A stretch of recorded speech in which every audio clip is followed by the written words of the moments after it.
Right, let's get going, shall we?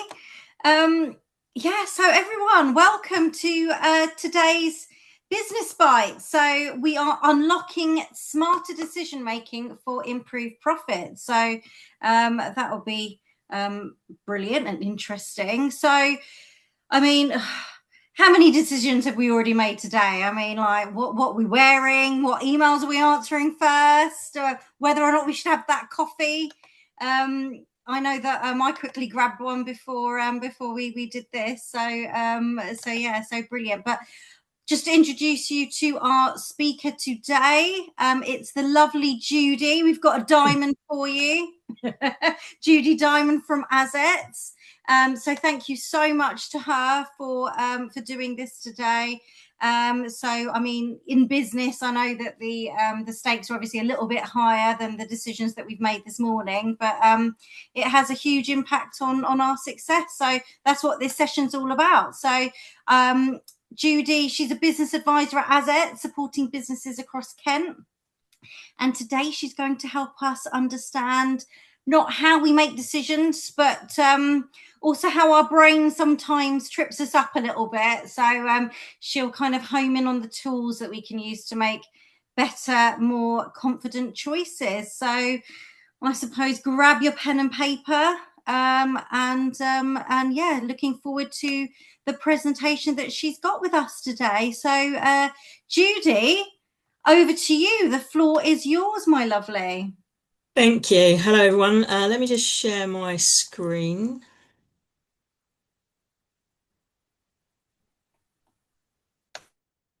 So hopefully you can all see the screen. Not sure if you can see me too, but welcome. So yeah, so we're going to talk about decision making. Let me just first say who I am. So as Victoria kindly introduced me, I'm from Azets. We are a firm of accountants. We are, in fact, a national and even multinational firm now. And we cover all aspects of business professional services, way beyond simple accounts and tax, which is including myself being a full-on business advisor, I would say. We specialise in small and medium-sized businesses, and we're national and international, but we're also very local. We've got 5 offices in Kent: Sidcup, Maidstone, Ashford, Canterbury, and Sandwich. And so yeah, my work is really mentoring and coaching business owners and leaders, either one-to-one or with presenting workshops, helping them maximize their business value, increase profits, and also working with not-for-profit organizations to help them achieve their mission.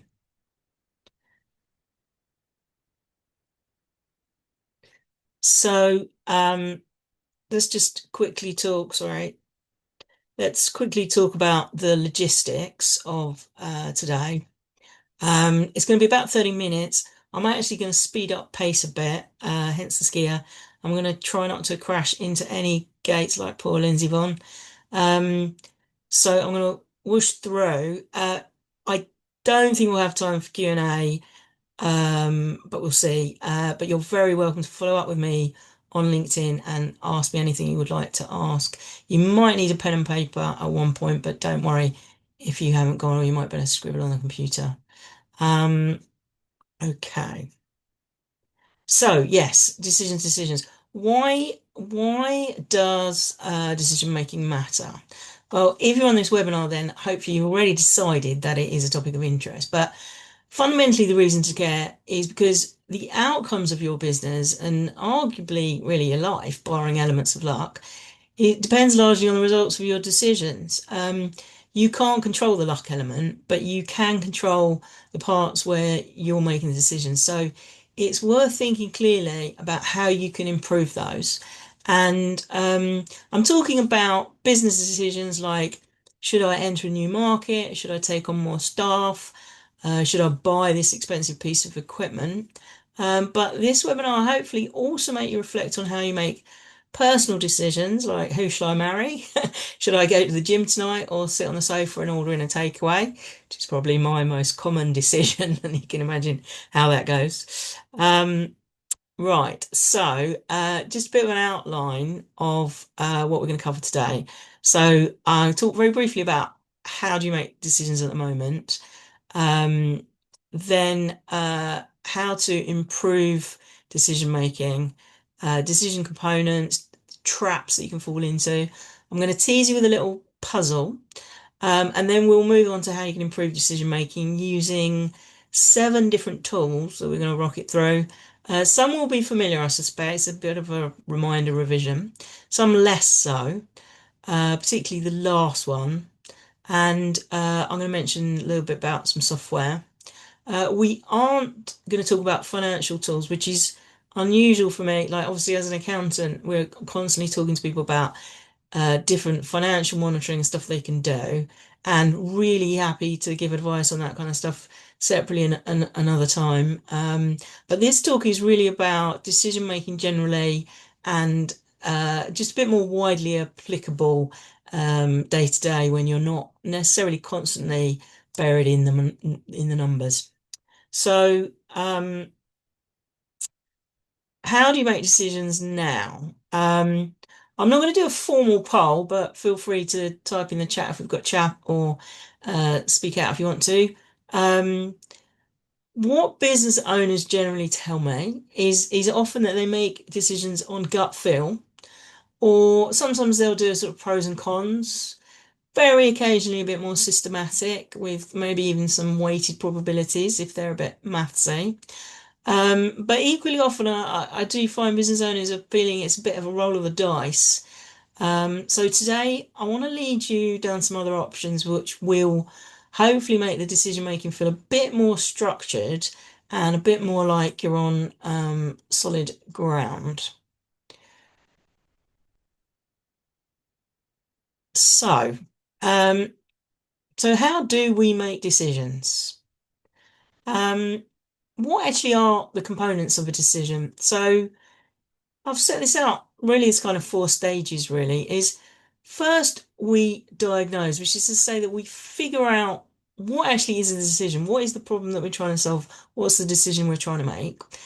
Next, we're then going to identify the possible solutions, which is usually about, generating different ideas. Third stage is we decide, we evaluate each of our possible solutions, and we're choosing the best. And then, of course, finally, we have got to implement it, implement the decision. Now, implementation of your decisions in business is really a whole separate webinar, stuff that we help clients with a lot, which is really, the whole management process. But today I'm going to really be talking about the top 3 bits. I also want to talk about traps to avoid. So you might be wondering, why is our friend Einstein on there, and why is there an asterisk against the word diagnose? So the reason is that Einstein was quoted as follows. He said, "If I had an hour to solve a problem, I'd spend 55 minutes thinking about the problem and 5 minutes on the solution." So what does he mean, really? What he's talking about there, if I may interpret Einstein, is this diagnosis issue. Is one of the traps you can fall into with a decision is you're not actually asking the right question.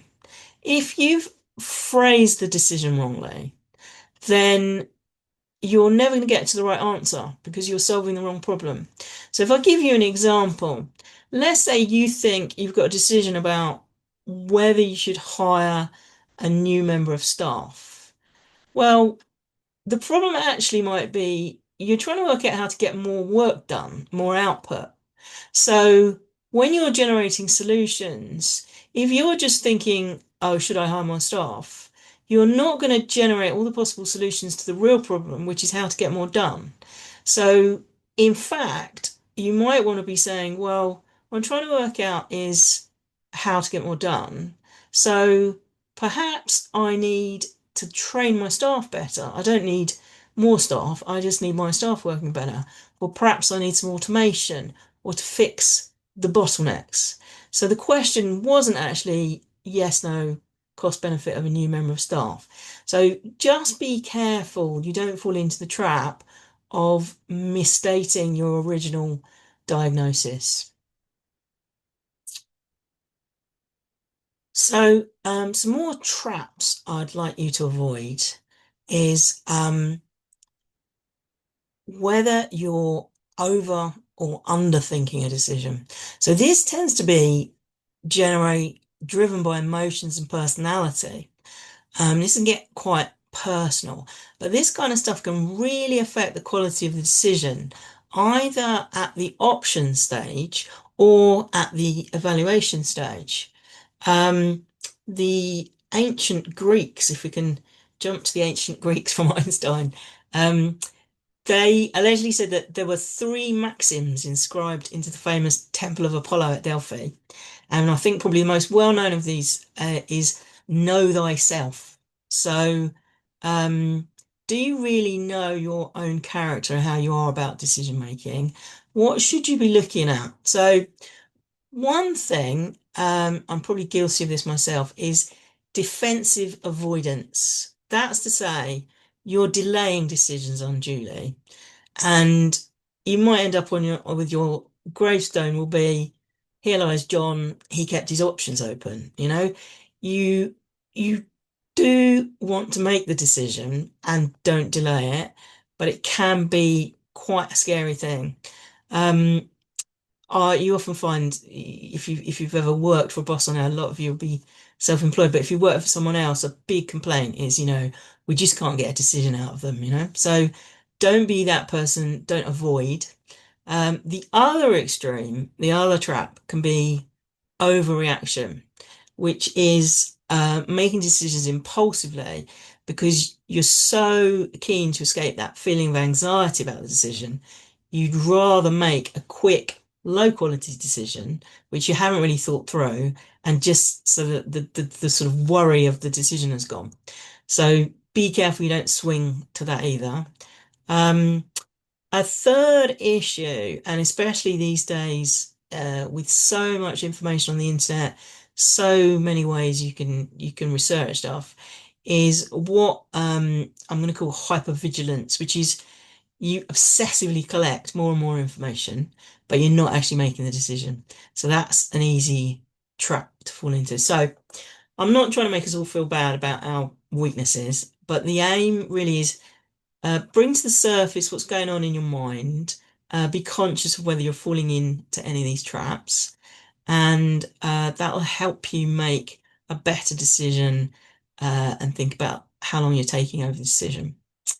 So there are many, many traps, and I want to talk about one bigger area which is a bit problematic, and that is the fancy term for it is cognitive biases. So we're going to switch on to cognitive biases, and this is where I'm going to do a little bit of a puzzle.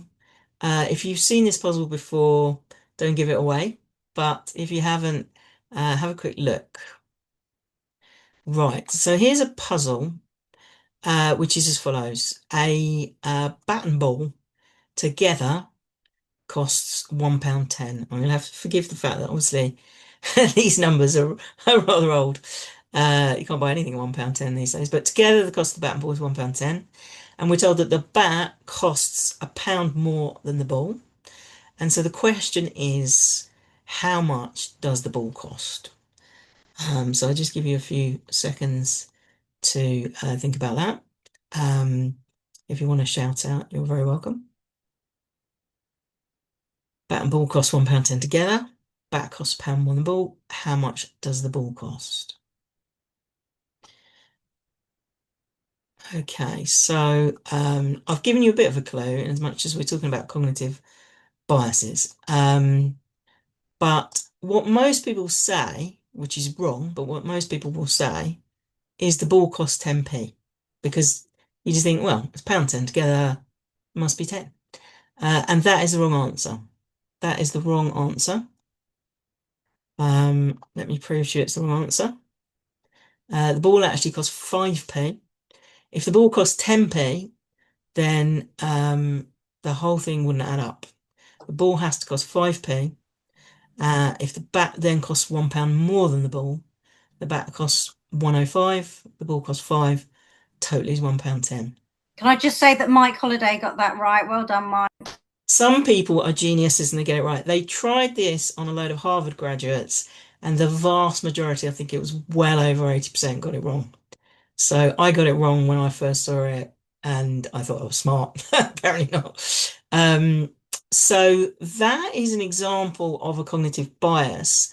What is going on there? So what caused your brain, if you did make the mistake, what caused your brain to make the mistake?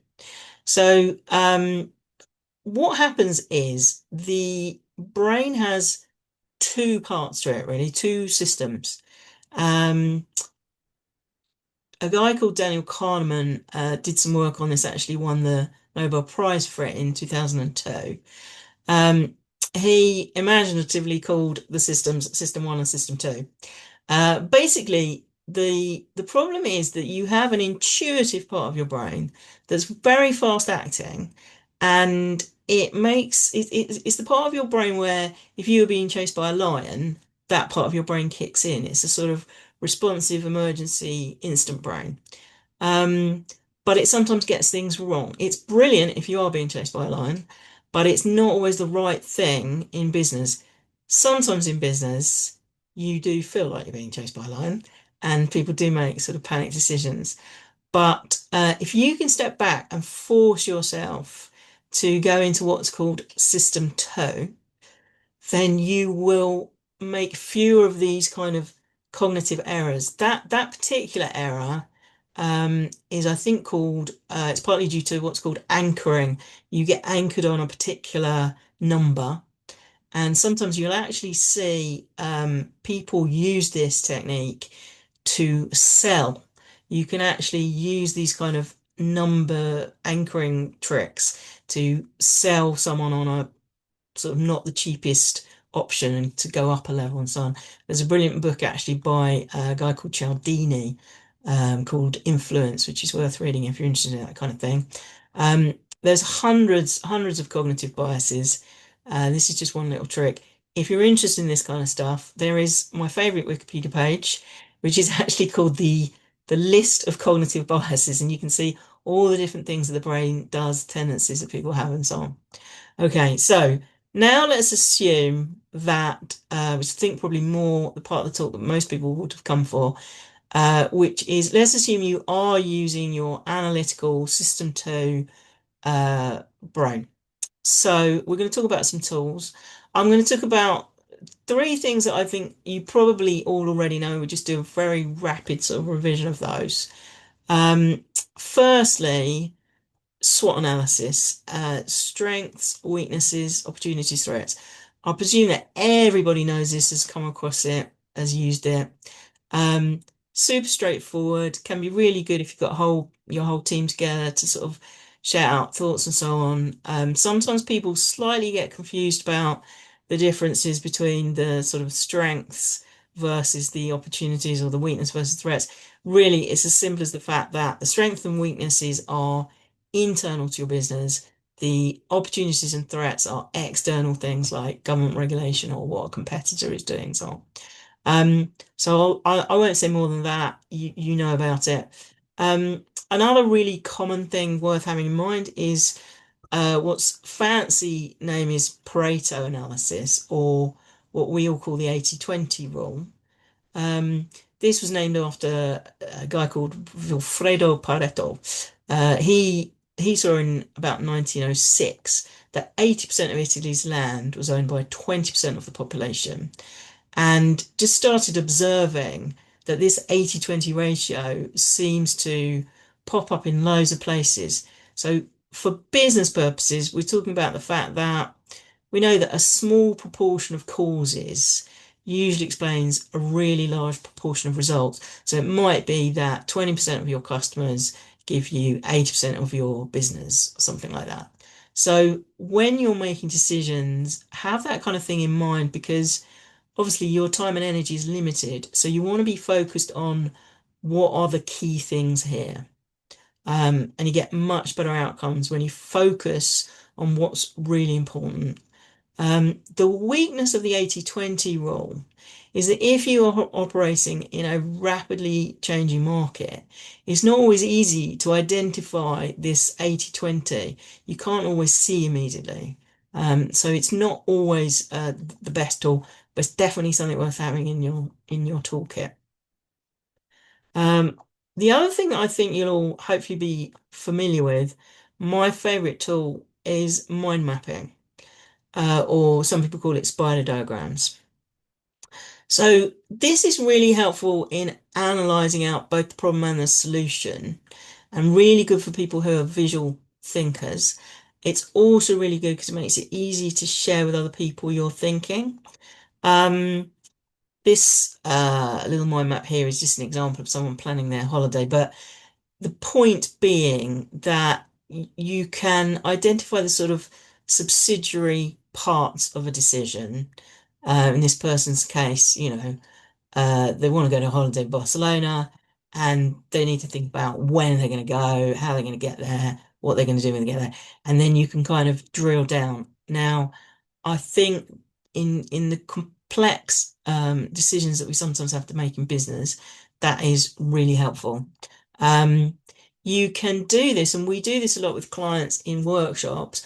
We will have a flip chart and we will do a spider diagram, and we just do it on paper, and then we take photos of it potentially to keep. But you can also there's a lot of software for it now, and I can't sort of formally recommend these softwares because we're not sort of done formal due diligence on it, but just a personal sort of recommendation, if you like. I love, there's something called Miro.com, and they do have a free plan. It does mind mapping and it does a whole bunch of other things, and it's really good with collaboration, sharing. Um, I've also looked at something which I don't know how you pronounce that, AYOA.com. I don't think they have a free version, but that's a nice tool as well. Does mind mapping, very, very good sort of AI thing built into it. And I personally also use something called Simple Mind, which is incredibly good value. It's something like 10 or 20 quid. And you can also get it on your phone, which is what I love. I love having a little mind mapping app on my phone. And they also do have a free version. So if you want to think about mind mapping and do something on your computer, that's really, those ones are worth a look. Right, so yes, the other thing I just want to very quickly mention is if you have Microsoft Office, um, it's buried in there. It should be if you've got like Microsoft 365, we have easily accessible through Teams apps. So depending on what version you've got, you will see buried in there is something called Whiteboard, which is if you type whiteboard.office.com when you're logged in, you should be able to see it. And there are a whole load of sort of visual thinking tools there. So it's worth having a look at that. This word recommended here is not me recommending, it's just Microsoft is saying these are the ones that I think you should use where I've typed it in. But that can be quite time saving if you just want a nice little visual tool, and all sorts of reminders of little ideas there. Um, Actually, before I come on to these next tools, I just wanted to say, let's just go back one stage. I just wanted to say two final thoughts on mind mapping is if you combine mind mapping and Pareto, you have a very good setup for a team workshop. And it's as simple as this, is you draw out your mind map on a flip chart with your team, and you then get people to come up and vote. So I'm assuming that the mind map will have evolved from discussions with the team, but then you get people to come up and vote, and you say, all right, everyone has 2 votes each or 3 votes each, and they put a little tick against the branch of the mind map that they're voting for when it's a decision type thing. So there's a way of sort of gathering people's votes visually and seeing who votes for what. The other thing I just wanted to mention with mind mapping is a lot of the mind mapping tools have AI built in. And so if you add AI with mind mapping, it's like super duper mind mapping. The way it works is you would, for example, have your central topic, whatever your decision is, put that in, and then you can just literally press the button. Miro has this, AUAA has this, I think maybe Simple Mind has it as well. Um, it will then generate the spider's legs on the mind map, and it's absolutely amazing actually. And or you could do it on one of the subsidiary legs. So if you get to the point where you've sort of done your mind map, but you're a bit stuck on like I don't really have any ideas, and I need to generate some more solutions here, and you literally press the AI button, and it's amazing actually what you can get there. So it's really good for generation. Um, Okay, right. So let's just jump to some less well-known techniques. So two techniques I want to quickly talk about. Let's start with a pre-mortem. You can see in the picture the king has died. So the idea of a pre-mortem is the opposite of a post-mortem. So normally something goes horribly wrong and you think, right, what went wrong there? We better do a post-mortem on what happened here. A pre-mortem is assume the decision failed, you made the wrong decision. Now work backwards to find why. So you haven't actually done the thing yet. This is all imaginary. Um, so you're imagining what could possibly have gone wrong. So it helps you sort of think about the faulty thinking that you might have in your decision, think about different possibilities. The weakness of the pre-mortem technique is that you can just become very pessimistic, and you can end up thinking sort of every option you're generating is potentially a wrong option and just prevents you moving forward. So be careful where you use a pre-mortem, but it can be helpful if making the wrong decision could be really serious and something where you really need to rule out the worst consequences. Um, the magic wand technique you might have heard of. This is sort of total opposite emotion. This is one where you say, imagine you could do anything you like. There are no constraints, so it's not real life. Let's remove any practical limitations. Don't worry about costs. Don't worry about time, resources. Let's just suggest some solutions to this decision. What would you do if anything were possible?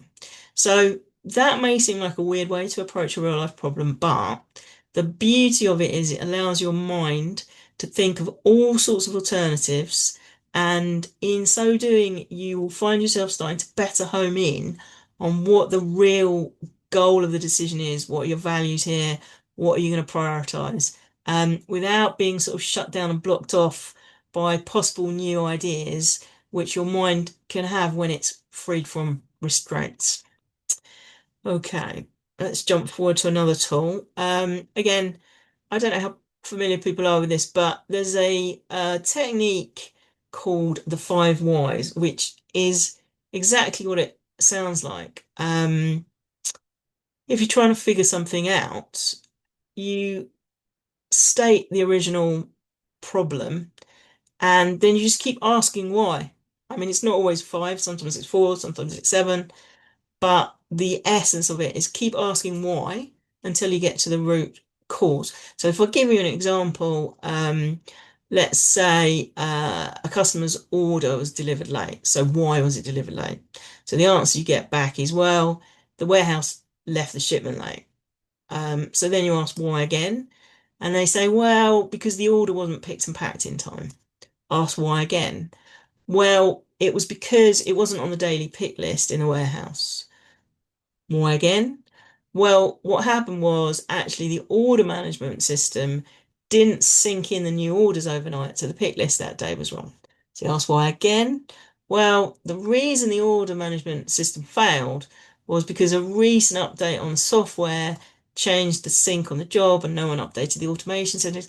So actually, what started as a frustrating late delivery to a client, the root cause is really that the software update procedures are missing some sort of control around checking what other systems they affect. So you can see how that can be quite a simple but powerful technique. Just jumping back to AI again here, very quickly. I have found I've experimented with the chatbots using some of these techniques. You can use things like mind mapping, things like magic wand, just include them in your prompt. So you can actually say, provide the output to my question in the form of a mind map. It will give you a nested text list that you can import into your mind map program, or you can even say, provide it in a format that's compatible with blah blah blah, and it will even give you like a simple mind format or an OPML file. Um, you can literally say things like magic wand, and it's amazing actually what answers it will give you. I did one where I said sort of use the magic wand and then separately comment on sort of the ideas that you've given me with the magic wand and why they may or may not work. That worked quite well. And as I said, a lot of the software has built in kind of an AI button for generating ideas. So yeah, do use that. Okay, just quick recap of what we've run through. We're running a little bit late, but just to say, so we've talked about cognitive biases, talked about magic wand, 5 whys, 80/20 rule, mind mapping, SWOT analysis, pre-mortem. And then I'm just going to introduce a new one. Now, this is a bit more of a technical one called FMEA. I didn't want to make the talk too heavy, but obviously we do have a lot more sort of thorough technical tools that we use, as well as financial tools and so on. I'll just explain what FMEA is. So FMEA stands for Failure Mode Effect Analysis, which is a bit of a mouthful. Um, it's really a pre-mortem on steroids, if you like. It you sort of attack it in stages, so hence the tiered cake stand. Um, you're trying to get to the strawberries. So stage one is firstly identify something in your business that you want to really analyze out and think about what decisions do we need to make here. So you might use, for example, mind mapping, or SWOT analysis, or one of those earlier, simpler techniques to firstly pick your area, right? Because that can sometimes be the hardest thing. Is like, I've got so many decisions to make in my business. Where do I even start, right? So pick your area, and then doing some brainstorming around what's called failure modes. So that is thinking about how things might go wrong. Um, I think actually I'll jump ahead and I'll just give an example. So, because it's better to explain it with actual example. We'll end up with a table, but don't worry about that for now, but I'll show you basically how this works.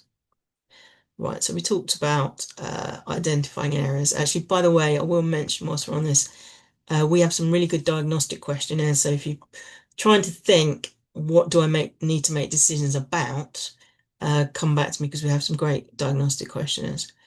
I'm going to give a really simple example, which is me driving to a new client. So this is an example of me examining a process that I need to think about, need to make decisions about. It's a silly example, but it's just to pick something that everyone can kind of identify with, because obviously you've all got different businesses.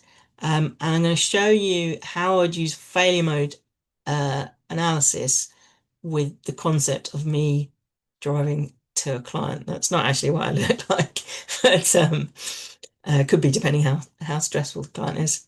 Let's have a look. I'd like to think I'm more well prepared than that. Okay, so you can see on the left-hand side, I've got the modes of failure.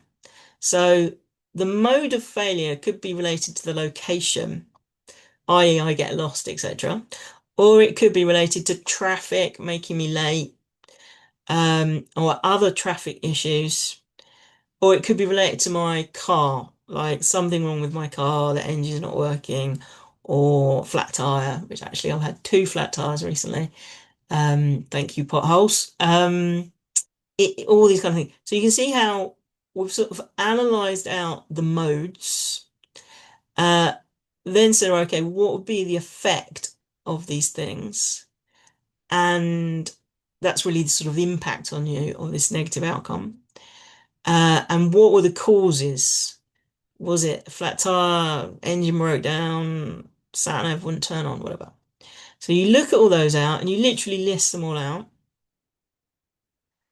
Then you think about what's called the controls, which is what things are in place that would mean you would either detect this thing before it happened, or it wouldn't matter because you've got a sort of alternative process. So, for example, if my sat nav fails, I've got a map in the boot, or I've got another phone that has GPS on it. Or, for example, if I'm worried about the risk of not having enough fuel, I have a process where I check that I've got enough fuel the night before. So I hope you go with me on this because it's a bit of a simple, silly example. But you can imagine how if you're running a business or a factory and you've got processes to do with customers and so on, you could analyze out your different processes and think about it in terms of the potential areas, the modes of failure, the causes, and the impacts of those. And the bit where this gets analytical is that what you do, so you have your table, which will probably be a lot longer than this. Um, you then rank things because one of the problems in business is there's too much. What can I focus on? So the idea is you rank things and you rank them in three ways. You rank them out of 10, 10 being on the worst. So one is best, 10 is the worst. So you rank them in terms of severity. So how bad of a thing is this? Then you rank occurrence. How often is this actually going to happen? So if it's really bad and it happens a lot, you've got two tens, so that's a bad thing. But if it's really bad, like being struck by lightning, but it doesn't really happen very much, thankfully, then that's going to be a 10 and a 1, so on.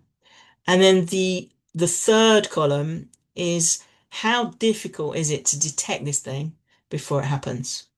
So when you multiply those out, you'll get something. So the maximum you'd get is 10 times 10 times 10, which is 1,000. And the lowest number you can get is 1. And you get what's called the risk priority number, the RPN number. I did this for mine, and these are the numbers I got. And I could see now that the top two items were the most severe failures. So let's have a look at what that would be. I think it came out as the unfamiliar location and the traffic issues. So what this does is it allows you to then come up with a list of, let's say, your top three things that are potential disasters or things you're worrying about, things you need to address. You then look at each of those, think about, right, how are we going to deal with this? What we're going to do about these, allocate it to someone, give them a deadline. This is more on the implementation side. But you can see it's a way of reducing down a complex decision and investigating a little bit and prioritizing, which I think in business is so important. So I'm just going to do a bit of a recap really on what we've covered. So we've kind of zoomed through that. I hope that was helpful, but really decision making is very tied up with risk.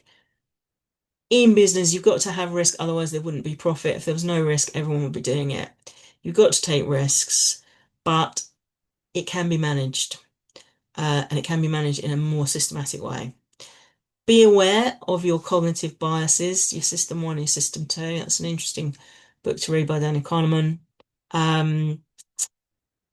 Think about the components of your decision, the fact that are you actually asking the right questions to start with?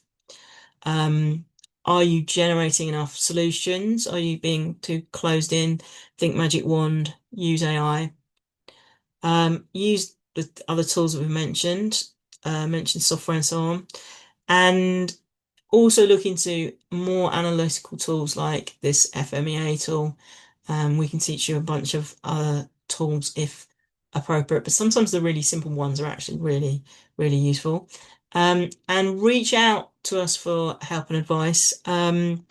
We are actually currently doing a business health check, diagnostic questionnaire, where it's totally free.